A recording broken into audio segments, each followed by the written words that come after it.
Rock, I know you remember you were down there in Uvalde right after that school shooting happened. And one of the themes, I guess, one of the big headlines was that a school staffer had left a door open. Well, her name is Marin. She's speaking out now for the first time because she was wrongfully accused by authorities of propping open a door that let the gunman into Robb Elementary. It's unimaginable how she must have felt with that accusation, given everything that happened. So days after law enforcement, they did retract that accusation, but Marin says, and it's understandable, she was left beyond traumatized and unable to work after that accusation. ABC's John Quinones sat down with her, and he joins us now from Uvalde, Texas, with her story. Good afternoon, John. Good afternoon, Amy. You know, this story of the staffer who worked taking care of children after school here at Robb Elementary, the school behind me, is absolutely heart-wrenching. Marin says her life is now in shambles because of the false accusation by one of the state's top law enforcement officials. And now we have exclusive, newly obtained video that really backs up her story.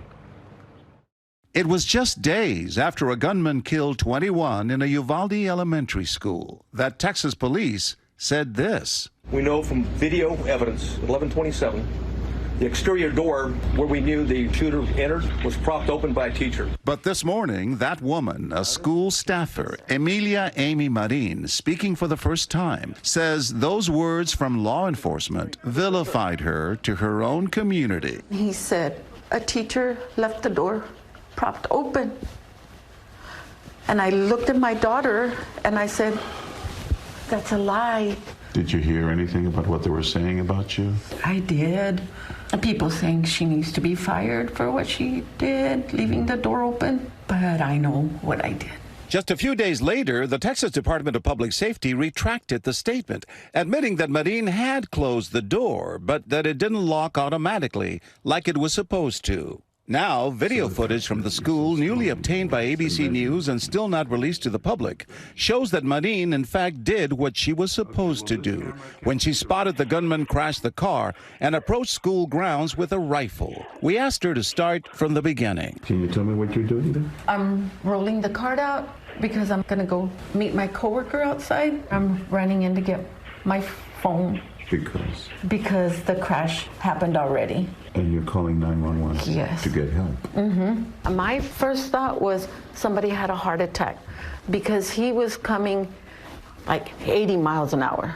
And then he hit the rail and then crashed into the ditch. I'm running to him to help him. Little do you know, he has a gun. Yes.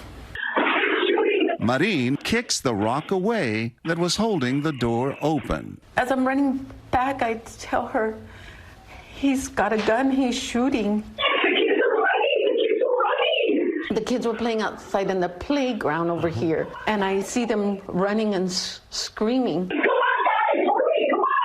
And they're coming in, and I'm yelling at them, get in your rooms, get in your rooms. Today, Marin says the shooting and its aftermath have traumatized her. Her body shakes, she speaks with a stutter, and she suffers from anxiety and depression. I am suffering mentally, of course, emotionally. I still don't sleep. I see those victims' faces. I pray for them every night. What do you want to tell the director of the DPS today, McCraw? To Mr. McCraw, it is your job to investigate when any incident happens like that. And you chose not to watch the whole video. You chose to blame me because you saw me put a rock on that door. Is there any way they can make up for that? No, sir. The Texas Department of Public Safety has now issued a statement in which it says it apologizes to Marin and her family for the additional grief this has caused to an already horrible situation. Guys? You said her and her family. How are they all doing? And I assume a lot of them are having to support her, but the entire family has to be suffering still. Absolutely. You know, despite her physical, though, and mental fragility, she is an incredibly determined woman. She's got a strong heart. And I think what keeps her going is her determination to set the record straight, to get some justice here, and to hold accountable all the police agencies who are involved.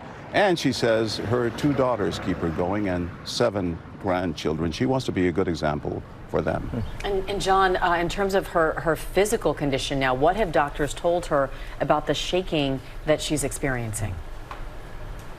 You know, they say that with therapy and time, this should get better. She has no plans to go back to working with children. In fact, she wants to leave Uvalde because she says, despite all the signs you see around here about how united, how strong Uvalde is, the fact is that this remains a very divided community.